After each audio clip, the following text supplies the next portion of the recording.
ఓం శ్రీ గురుభ్యో నమః. మంచి కథలు, భక్తి కథలు. గీత మారాలంటే భగవద్గీత చదవాలి. అంతటా నిండి ఉన్న నన్నే ఆశ్రయించు అన్నాడు కృష్ణ పరమాత్మ. అటువంటి వారిని సంసార సాగరంలో పడిపోకుండా చేస్తానని భరోసా ఇచ్చాడు. ఇంతకంటే మానవాళికి బలమైన హామీని ఎవరిస్తారు? నేను నాది అన్న అహాన్ని, భయాన్ని అర్జునుడిలో పోగొట్టి కర్మ యోగ బోధ చేసి కర్తోన్ముఖుణ్ణి చేసిన జగద్గురువు కృష్ణుడు. అందుకే భగవద్గీత ఆత్మతత్వ బోధ గ్రంథంగా ఈ విశ్వంలో శాశ్వతత్వాన్ని సంతరించుకుంది. శరణు కోరిన వారికి కర్మయోగాన్నే కాకుండా బుద్ధి యోగాన్ని కూడా ప్రసాదిస్తున్నాడు పరమాత్మ. ఉత్తముడు ఏ ఉద్దేశాలతో కర్మలు ఆచరిస్తుంటాడో అనేకులు అదే మార్గాన్ని ఎంచుకుంటారు. అతడిని ఆదర్శంగా తీసుకొని ఇతరులు ఆచరిస్తుంటారు. తల్లిదండ్రులు పెద్దలతో అవమానకరంగా, తిరస్కారకంగా మాట్లాడుతుంటే వాళ్ళ పిల్లలు చూసి ఇలాగే ప్రవర్తించాలి కాబోలు అనుకొని వాళ్ళు పెంకిగా మాట్లాడితే ఎలా ఉంటుంది? అన్నింటికీ మూలం బుద్ధి. అది సక్రమ మార్గంలో నడుస్తున్నంత వరకు మానవుడి ప్రతిభ, ప్రజ్ఞ నలుదిశల నవకోమల కుసుమ పరిమళంగా వ్యాపిస్తుంది. స్పర్శ, రూప, రస, గంధాదులకు లొంగని మనస్సు, బుద్ధి, ప్రజ్ఞ పరిపక్వత చెందగలవు. చిత్తప్రజ్ఞుడికి ఇవి ప్రధానంగా ఉండవలసిన లక్షణాలని చెబుతోంది గీత. రాగద్వేషాలు మానవుడి ప్రథమ శత్రువులు. ఈ రెంటిని జయించిన వాడు గీతను అర్థం చేసుకోగలుగుతాడు. స్వధర్మమే సర్వదా శుభప్రదం. అరిషడ్వర్గాలు మానవుడి బలహీనతలు. వీటిని జయించాలి. ఆత్మస్థుతి, పరనింద, ఓర్వలేనితనము, కలహ బీజాలు నాటడము, అసత్యం ఆడటము, పర సంపదను దొంగలించడము, పరుష వచనాలు పలకడము, వీటికి దూరంగా ఉంటే గీతాసారంలోని మాధుర్యం అవగతమవుతుంది. మానవుడి కర్తవ్యం ఏమిటో, సంసార బంధాలను ఎలా సడలించుకోవాలో, ఎదురయ్యే సమస్యల్ని ఎలా పరిష్కరించుకోవాలో, ఆత్మవిశ్వాసాన్ని, మానసిక స్థైర్యాన్ని ఎలా పొందాలో, పునర్గతులు లేకుండా ఎలా చేసుకోవాలో ఇవన్నీ బోధించేది గీత. శాంతియుత సహజీవనాన్ని ప్రసాదించేది గీత. ఉపనిషత్ సారము అన్నప్పటికీ ఉపనిషత్తుల్లో లేని విషయం ఎంతో ఉంది గీతలో. భగవద్గీత ధర్మ శబ్దంతో ప్రారంభమైంది. మానవ జీవన సౌధానికి ధర్మమే మూలస్తంభమని ప్రారంభంలోనే హెచ్చరిస్తుంది గీత. శోభను తొలగించి శోభను చేకూరుస్తుంది. దుఃఖ నివృత్తికి, సుఖ ప్రాప్తికి ప్రాధాన్యాన్ని ఇస్తుంది. మానవుడి చిత్త ప్రవృత్తిలోని కార్పణ్య దోషాన్ని నివారిస్తుంది. భగవద్గీతలో అంతా సంస్కృతం కదా, మనకేమీ అర్థమవుతుందిలే అన్న భయం చాలామందికి ఉంది. సహజమే. అలాంటి భయము, అనుమానం ఉంటే ఏది సాధించలేము. ముందు శ్లోక తాత్పర్యము, టీకా తాత్పర్యము, వ్యాఖ్యానము చదవాలి. ఆ తర్వాత శ్లోకం చదవాలి. అప్పుడు భావం మనసులో నిలిచిపోతుంది. దీక్షతో, ఏకాగ్రతతో గీతను నిష్ఠగా అధ్యయనం చేయాలి. అష్టావధానం చేస్తూ చదవకూడదు. ధ్యానంతో చదవాలి. గీత అంటే కేవలం వృద్ధుల కోసమేనన్న అపోహ నేడు జాతిలో బాగా ప్రబలమైపోయింది. ఇవాళ చిన్నపిల్లల దగ్గర నుంచి అన్ని వయసుల వారికి గీతా పఠనం పట్ల ఆసక్తి, శ్రద్ధ కలిగించాలి. కుటుంబంలో పెద్దలు గీతా పారాయణం చేస్తే పిల్లలు చేస్తారు. అయితే పిల్లలకు వాళ్ళ స్థాయిని బట్టి సరళమైన పదాలతో, స్థూలమైన భావంతో కుతూహలం పెంచే విధంగా అవగాహన కలిగించాలి. పిల్లలు శ్లోకాలను చాలా తేలిగ్గా, త్వరగా కంఠస్థం చేయగలరు. కొంత సమయం పట్టినా పర్వాలేదు. కఠినమన్న భావన రాకుండా ఎంతో ఇష్టంతో శ్లోకాలు ఒక్కొక్కటి నెమ్మదిగా చూసి చదవడము, ఆ తర్వాత కంఠస్థం చేయడం అలవాటు చేయాలి.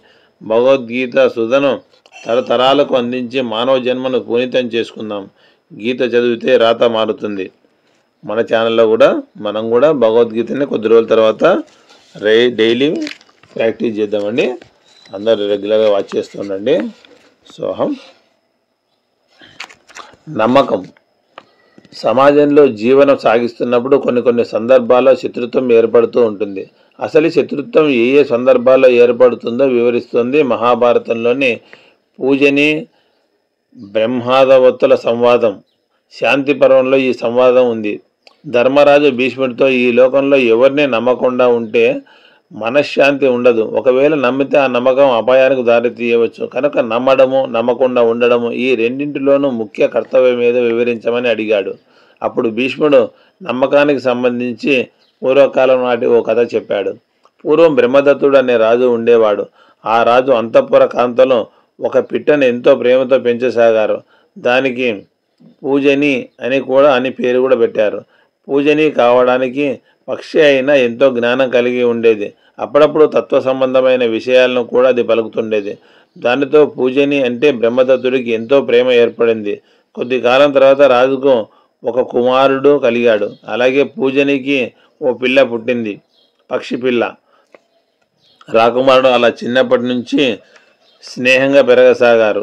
పూజని బయటకు వెళ్ళి తీయటి పళ్ళు తెచ్చి రాకుమారుడికి కూడా పెడుతూ ఉండేది.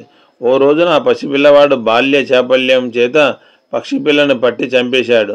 పూజనికి ఆ విషయం తెలిసి ఆ బాలుడి కళ్ళను పొడిచి వెళ్ళిపోసాగింది.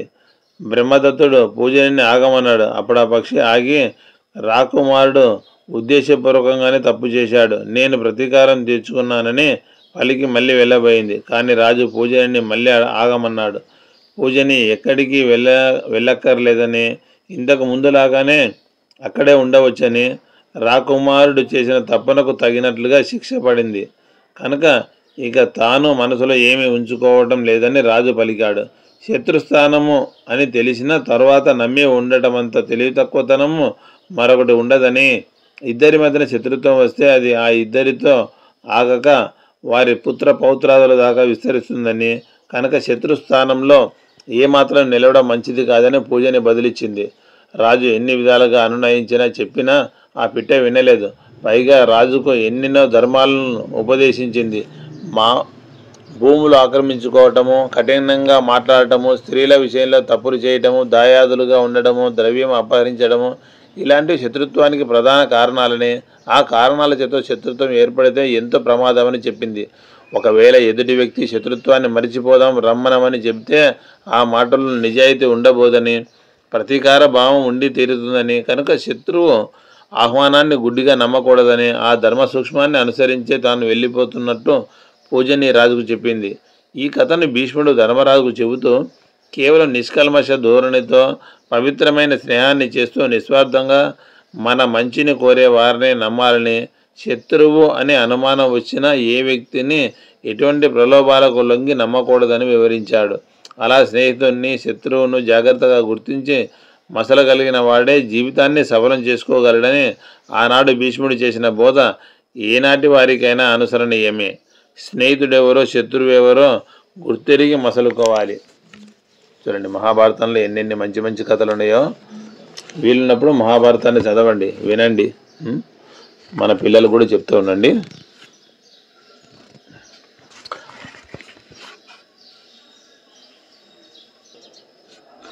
రాజధర్మం. ప్రాచీన కాలంలో ప్రజా వ్యవహారాలకు చక్కదిద్దటానికి 3 రకాల సభలు ఉండేవి. మొదటిది రాజ్యార్య సభ. దీనిలో పరిపాలనకు సంబంధించిన కార్యక్రమాలు నిర్ణయించేవారు.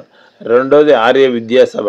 దీనిలో కేవలం విద్యకు సంబంధించిన కార్యక్రమాలే రూపొందించేవారు. మూడోది ఆర్య ధర్మ సభ. దీనిలో ధర్మాన్ని రక్షించడానికి, అధర్మాన్ని మట్టుపెట్టడానికి చర్యలు తీసుకునేవారు. ప్రతి సభలోనూ చతురులు, విద్వాంసులు, ధర్మాత్ములైన స్త్రీ పురుషులు సభ్యులుగా ఉండి సభలను నిర్వహించడంలోనే కాక దేశాన్ని నడపడంలో రాజుకు సహకరించేవారు. ఏ ఒక్క వ్యక్తి చేతిలో రాజ్యం ఉన్నప్పటికీ ప్రజలు దుఃఖాల పాలవుతారు కనుక ఒక వ్యక్తి మీదనే రాజ్యభారం మోపకుండా రాజ్య వ్యవస్థ సభామూలకంగా జరగాలనే నియమం కూడా ఉండేది. రాజైన వ్యక్తికి 8 సుగుణాలుండాలని మనుస్మృతి చెబుతోంది. అగ్ని చెత్త చెదారాన్ని భస్మం చేసినట్లే రాజు దుష్టులను అణచివేయాలి. రెండవది ప్రాణవాయువులాగా అన్ని ప్రదేశాలకు వెళ్ళగలిగి ఉండాలి. మూడవది సూర్యుడు నీటిని ఆవిరి చేసినట్లు ఎవరికి బాధ కలగకుండా ప్రజల నుంచి పన్నులు వసూలు చేయాలి. 4 చంద్రుడిలాగా ప్రసన్నత కలిగి ఉండాలి. 5 న్యాయాన్ని విచారించి దండన విధించాలి. 6 కుబేరుడిలాగా కోశాగారాన్ని ధనంతో నింపాలి. 7 జీవరాశిని సుడిగుండాల్లో ముంచివేసే సముద్రుడిలాగా అపరాధాలను కారాగారాల్లో బంధించాలి. 8 వర్షాలు కురిపించే ఇంద్రుడిలాగా ప్రజలకు సుఖ సంతోషాలను పంచాలి. రాజ్య వ్యవస్థలో రాజు అనుసరించే శిక్షా విధానము విశిష్టమైంది. రాజు అపరాధులను నిర్దాక్షిణ్యంగా శిక్షించాలి. అపరాధులకు భయము కలిగించి వారి నుంచి సామాన్యులకు రక్షించేది రాజదండమే. ఒక విధంగా ప్రజలను రక్షించేది, శాసించేది ఇదే. సభలో బాగా ఆలోచించి అమలు జరిపే శిక్ష లోకానికి ఆనందాన్ని కలిగిస్తే అనాలోచితంగా పక్షపాతంతో అమలు జరిపే శిక్ష రాజుకే నష్టం కలిగిస్తుంది. శిక్షలు అమలుపరచడంలో రాజు అజాగ్రత్తగా పాల్పడితే పరంపరాగతంగా వస్తున్న అన్ని మర్యాదలు, అన్ని ధర్మాలు చిన్న భిన్నమవుతాయి. ప్రజలకు సత్ప్రవర్తనను, భయాల నుంచి రక్షణను కలిగించి అన్న పానాదులు ఇచ్చి వారిని పోషించడం వల్ల రాజు తండ్రి స్థానాన్ని ఆక్రమించుకుంటాడని, వారి తల్లిదండ్రులు కేవలం జన్మకారకులుగా ఉండిపోతారని కాళిదాస మహాకవి రఘువంశంలో తెలిపాడు. రాజు ఎవరితో స్నేహం చేయాలో, ఎవరితో పోరాడాలో తనను రక్షించుకుంటూ రాజ్యాభివృద్ధికి ఎలాంటి చర్యలు తీసుకోవాలో ఎప్పటికప్పుడు మంత్రులతో సంప్రదించాలి. మిత్రుల విషయంలో, శత్రువుల విషయంలో అప్రమత్తుడై ఉండాలి. రాజుకు ఎంత బలం ఉన్నప్పటికీ అహంకారం తగదు. అహంకారి అయిన ప్రభు వల్ల ప్రజలకు కష్టాలు తప్పవు. సామధాన భేద దండోపాయాల్లో సామానికి ఎక్కువ ప్రాధాన్యం ఇవ్వాలి. స్నేహితులను దూరం చేసుకోవడము, శత్రువులతో చీటికి మాటికి తలపడము ఉత్తముడైన రాజుకు తగిన పని కాదు. తండ్రి కన్నా మిన్నగా పాలితుల్ని కాపాడమే రాజధర్మం. చూడండి, రాజధర్మం గురించి కూడా మనకు మహాభారతంలో ఇలాంటివి పురాణ గాథల్లో ఎన్నో చెప్పారు మన మహానుభావులు, ఋషులు. అన్ని నవ్వులు మంచివి కాదంటండి. చూద్దాం. మానవాళికి, ఇతర జీవకోటికి భగవంతుడు ప్రసాదించిన గొప్ప వరం నవ్వు. నవ్వును జీవన రసాయనంగా కొందరు అభివర్ణిస్తే మరికొందరు నవ్వు నాలుగు విధాల చేటు అనడము మనకు అనుభవమే. మహాభారతంలో ద్రౌపది నవ్వు సృష్టించిన కలకలం తెలిసిందే. కవితాత్మకంగా చెప్పాలంటే నవ్వులో ఎన్నో ధ్వనులున్నాయి, వ్యంగ్యాలున్నాయి, ఆనందాలున్నాయి, దుఃఖాలున్నాయి, పరిహాసాలున్నాయి, హెచ్చరికలున్నాయి. కావ్య శాస్త్రాలను, మనస్తత్వ శాస్త్రాలను నవ్వును గురించి శాస్త్రీయ విశ్లేషణలు, నిర్వచనాలు ఎన్నో ఉద్భవించాయి. నవ్వును సంస్కృతంలో హాసము అంటారు. వికృతమైన ఆకారము, వాక్కు, చేష్ట అనేవి నవ్వును పుట్టించడానికి మూల కారణాలని సాహిత్య దర్పణం చెబుతుంది. వికృతమైన వాటిని చూసినప్పుడు కలిగే మనోవికారమే హాసమని విద్యానాథుడు అన్నాడు. స్వీయమైనవి, పరకీయమైనవి అయిన వికృత వేషాలు, భాషలు, విరుద్ధాలంకారాలు, అస్పష్ట భాషలు మొదలైన వాటిని చూడటం కానీ, వాటిని గురించి వినడం కానీ జరిగినప్పుడు కలిగే మనోవికారమే హాసమని కుమారస్వామి సోమపీటి అంటాడు. రసగంగాధరం అనే సాహిత్య శాస్త్రాన్ని రచించిన జగన్నాథ పండితరాయలు ప్రతాపరుద్ర యశోభూషణం అనే అలంకార శాస్త్రాన్ని రచించిన విద్యానాథుడు నవ్వును 6 విధాలుగా విభజించారు. స్మితము, హాసితము, విహాసితము, ఉపహాసితము, అపహాసితము, అతిహాసితము అనే 6 విధాల నవ్వు. వరుసగా ప్రతి 2 విధాల నవ్వు ఉత్తమము, మధ్యమము, అధమము అనే శ్రేణిలో ఉంటుందని చెప్పారు. విచ్చుకుంటున్న కళ్ళతో నవ్వితే స్మితం, కొంచెం దంతాలు కనబడేటట్టు నవ్వితే హసితం, మధురమైన స్వరంతో నవ్వితే విహసితం, శరీర భాగాలు తల కదిలేట్టు నవ్వితే ఉద్దసితం, దీన్నే ఉపహాసితము అంటారు. కళ్ళలో నీళ్లు వచ్చేట్టు నవ్వితే అపహసితము, శరీర భాగాలన్నీ విచ్చుకున్నట్టుగా నవ్వితే అతిహసితము. నవ్వులో ఉత్తమ, మధ్యమ, అధమ భేదాలు ఉన్నందువల్ల ఉత్తమ హాసాన్ని అనుసరించడం శ్రేష్టం. గురువుతో కూడా పరిహాసం ఆడవచ్చు, కానీ అందులో కౌటిల్యం ఉండకూడదు అని ఆర్యోక్తి. అందువల్ల ఎటువంటి వికారాలను ప్రదర్శించని నవ్వుతో నొప్పించక తానొక జీవితాన్ని సంతోషప్రదంగా మార్చుకోవడం శ్రేయస్కరం. మన నవ్వు ఎవరిని నొప్పించకూడదు. ఇదండి, నవ్వు గురించి కూడా ఎన్ని విధాలుగా చెప్పారు చూడండి. జ్ఞానదాత్రి తల్లి. మాతృమూర్తులు సంతాన నిర్మాతలు. దేశ చరిత్రను మార్చేసే సామర్థ్యం వారిలో ఉంది. గర్భంలో ఉన్న బిడ్డకు తల్లి మస్తిష్కంలోని ఆలోచనలు, భావాలు వస్తాయి. ఆమెలో భయము, పెరిగితనం ఉంటే సంతానానికి అవే వస్తాయి. ఆమెలో ధీర, వీర స్వభావం ఉంటే ఆ గుణాలే బిడ్డలకు వస్తాయి. ఇందుకు ప్రాచీన కాలంలోని చరిత్రలే ప్రామాణిక ఆధారాలు. రాజా ఋషభధ్వజుడి భార్య రాణి మదాలస. ఆమెకు 3 పుత్రులు జన్మించారు. నాయన, నువ్వు శుద్ధుడవు, బుద్ధుడవు, నిరంజనుడవు.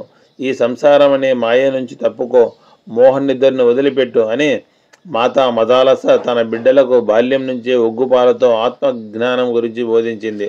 ఈ శిక్షణ వల్ల 3 పుత్రులు రాజ్య పదవీ కాంక్షను విడిచి యుక్త వయసులోనే వనాలకు వెళ్ళిపోయారు. రాజుకు దిగులు పట్టుకుంది.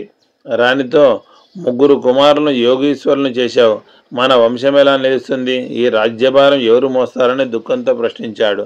రాణి మదాలస రాజు ఆవేదన అర్థం చేసుకొని 4వ పుత్రుడు గర్భంలో ఉండగా తన మనసును ఆధ్యాత్మిక స్థితి నుంచి మార్చుకుంది.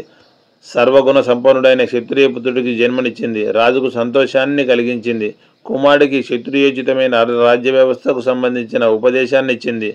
కుమార, శత్రురహితుడవై ఈ భూమిని పాలించు, ప్రజలను ధర్మబద్ధంగా రక్షించు, రాజ్య పరిపాలనలో ఉత్తమ వ్యవస్థను దృఢతరం చేసుకో, మిత్రులను సంతోషపెట్టు, ప్రజలను ఆనందపరచు, సాధువులను శ్రేష్ఠులను గౌరవించు, లోక కళ్యాణం కోసము యజ్ఞ యాగాది సత్కార్యాలను ఆచరించు, గోవులను పోషించు, బ్రహ్మజ్ఞానులను సేవించు, సంగ్రామ భూముల్లో శత్రువులను సంహరించు అని చెప్పింది.